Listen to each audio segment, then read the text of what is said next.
ಇನ್ನು ಚಿತ್ರದುರ್ಗ ರೇಣುಕಾಸ್ವಾಮಿ ಕೊಲೆ ಪ್ರಕರಣದ ಆರೋಪಿ ದರ್ಶನ್ಗೆ ಬಿಜಿಎಸ್ ಆಸ್ಪತ್ರೆಯಲ್ಲಿ ಚಿಕಿತ್ಸೆ ಮುಂದುವರಿತಾ ಇದೆ.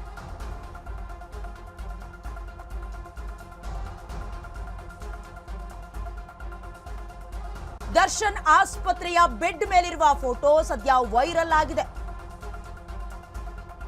ಆಸ್ಪತ್ರೆಯಲ್ಲಿ ಫಿಸಿಯೋಥೆರಪಿ ಚಿಕಿತ್ಸೆಯನ್ನ ದಾಸ ಪಡಿತಾ ಇದ್ದಾರೆ. ದರ್ಶನ್ ಆಪರೇಷನ್ ಬಗ್ಗೆ ಇಲ್ಲಿಯವರೆಗೂ ಕೂಡ ಯಾವುದೇ ಮಾಹಿತಿ ಲಭ್ಯವಿರಲಿಲ್ಲ. ಕೋರ್ಟ್ನಲ್ಲಿ ಆಪರೇಷನ್ ಬಗ್ಗೆ ನ್ಯಾಯಾಧೀಶರು ಪ್ರಶ್ನೆಯನ್ನ ಮಾಡಿದ್ರು. ಬಿಪಿ ನಾರ್ಮಲ್ ಆದ ಬಳಿಕ ಆಪರೇಷನ್ ಮಾಡೋದಕ್ಕೆ ಸೂಚನೆಯನ್ನ ವೈದ್ಯರು ಕೊಟ್ಟಿದ್ದಾರೆ ಅಂತ ಅವರ ಪರ ವಕೀಲ ಸಿವಿ ನಾಗೇಶ್ ಅವರು ಕೂಡ ತಿಳಿಸಿದ್ರು.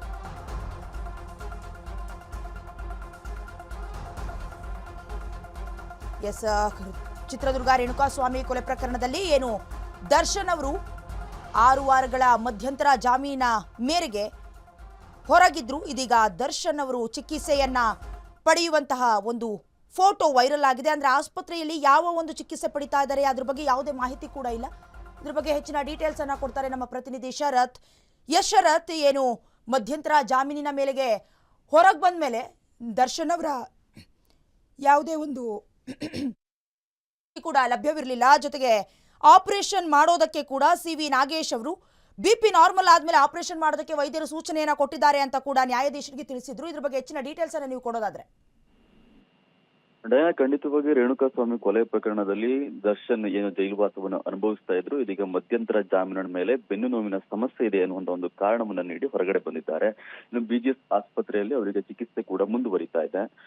ಏನು ಶಸ್ತ್ರಚಿಕಿತ್ಸೆ ಅಗತ್ಯ ಇದೆ ಅಂತ ಹೇಳಿ ಸಿವಿ ನಾಗೇಶ್ ಅವರು ವಾದವನ್ನ ಮಂಡನೆ ಮಾಡಿ ಅವರು ಮಧ್ಯಂತರ ಜಾಮೀನನ್ನ ಪಡೆದುಕೊಂಡಿದ್ರು. ಆದ್ರೆ ಇದುವರೆಗೂ ಕೂಡ ಯಾವುದೇ ರೀತಿಯಂತ ಶಸ್ತ್ರಚಿಕಿತ್ಸೆ ದರ್ಶನ್ ಅವರಿಗೆ ಆಗಿಲ್ಲ.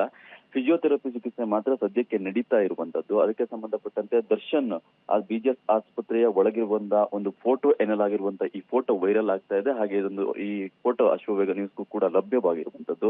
ಇನ್ನು ದರ್ಶನ್ ಮಧ್ಯಂತರ ಜಾಮೀನು ಮುಗಿಯೋದಕ್ಕೆ ಇನ್ನೇನು ಕೆಲವೇ ದಿನಗಳು ಕೂಡ ಬಾಕಿ ಇದ್ದಾವೆ. ಆ ಹಿನ್ನೆಲೆ ಇಷ್ಟು ದಿನಗಳು ಕಡಿತಾ ಇದ್ರು ಕೂಡ ಯಾವುದೇ ರೀತಿಯಾದಂತಹ ಶಸ್ತ್ರಚಿಕಿತ್ಸೆ ದರ್ಶನ್ಗೆ ಆಗಿಲ್ಲ.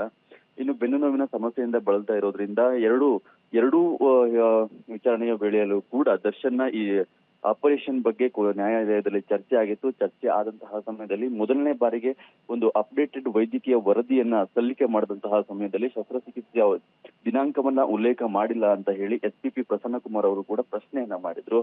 ಅದಾದ ನಂತರ ಮೊನ್ನೆ ನಡೆದಂತಹ ವಿಚಾರಣೆಯ ವೇಳೆಯಲ್ಲೂ ಕೂಡ ನ್ಯಾಯಾಧೀಶರೇ ಸಿವಿ ನಾಗೇಶ್ವರಿಗೆ ಪ್ರಶ್ನೆಯನ್ನ ಮಾಡಿದ್ದು ದರ್ಶನ್ ಅವರಿಗೆ ಆಪರೇಷನ್ ಆಯ್ತಾ ಎನ್ನುವಂತ ಒಂದು ಪ್ರಶ್ನೆಯನ್ನು ಕೂಡ ಮುಂದಿಟ್ಟಿದ್ರು. ಆ ಸಮಯದಲ್ಲಿ ಸಿವಿ ನಾಗೇಶ್ ಅವರು ಬಿಪಿ ವೇರಿಯೇಷನ್ ಇದೆ, ಬಿಪಿ ನಾರ್ಮಲ್ ಸ್ಥಿತಿಗೆ ಬಂದ ನಂತರ ಆಪರೇಷನ್ ಅನ್ನ ಮಾಡಲಾಗುತ್ತೆ ಅನ್ನುವಂತ ಒಂದು ಉತ್ತರವನ್ನು ಕೂಡ ಕೊಟ್ಟಿದ್ರು.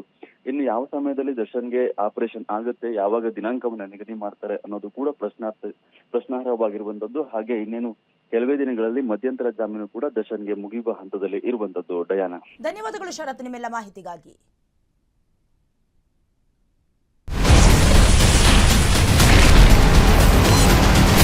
Ashwavega English News. Coming soon. Your channel, your voice, your trust.